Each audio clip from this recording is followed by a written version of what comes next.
Concept লাৰ্ণিঙলৈ সকলোকে স্বাগতম জনাই আজিৰ ভিডিঅ'টোত আলোচনা কৰিবলৈ ওলাইছোঁ অসমীয়া বিষয়ৰ বিশেষ সাহিত্যিক লক্ষ্মীনাথ বেজবৰুৱাৰ অন্তৰ্গত অধ্যায় সমাজ সচেতক লক্ষ্মীনাথ বেজবৰুৱা।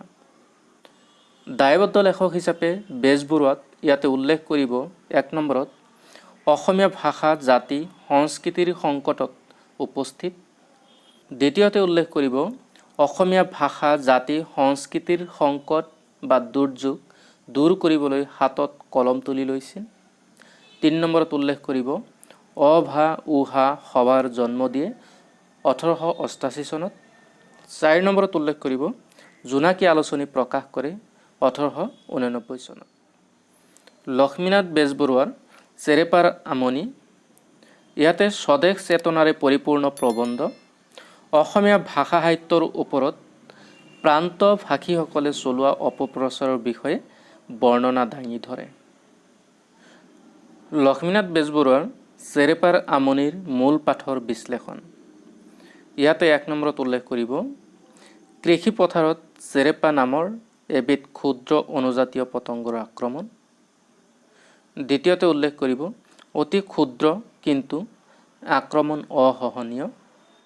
৩ নম্বৰত উল্লেখ কৰিব ধুবুৰীত অনুষ্ঠিত ১৯২৬ত অসমীয়া সাহিত্য সভাৰ অধিৱেশনৰ বিধি পথালি দিবলৈ আৰু অপপ্ৰচাৰ চলাবলৈ প্ৰান্তভাষী কাকত উলিয়ায়।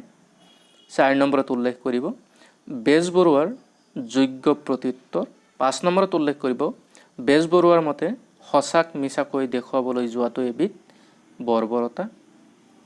এইখিনি আছিল পাঠটোৰ মূল বিশ্লেষণ।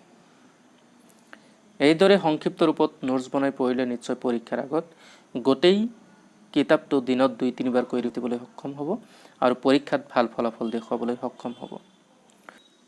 আপোনাৰ যদি সংক্ষিপ্ত এই নোটছ পচন্দ হয় তেতিয়াহ'লে বিশেষ সাহিত্যিক লক্ষ্মীনাথ বেজবৰুৱাৰ ওপৰত প্ৰত্যেকটো অধ্যায়ৰ নোটছৰ PDF ডাউনলোড কৰি ল'ব পাৰিব। ডেছক্ৰিপশ্যনত লিংক দিয়া আছে, সেই লিংকটোৰ জৰিয়তে সম্পূৰ্ণ বিশেষ সাহিত্যিক লক্ষ্মীনাথ বেজবৰুৱাৰ ওপৰত নোটছৰ PDF ডাউনলোড কৰি ল'ব পাৰিব।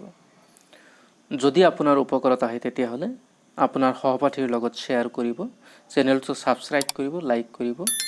পিছৰ খণ্ডসমূহ চাবলৈ নাপাহৰিব। আজিলৈ সামৰিছোঁ, ধন্যবাদ।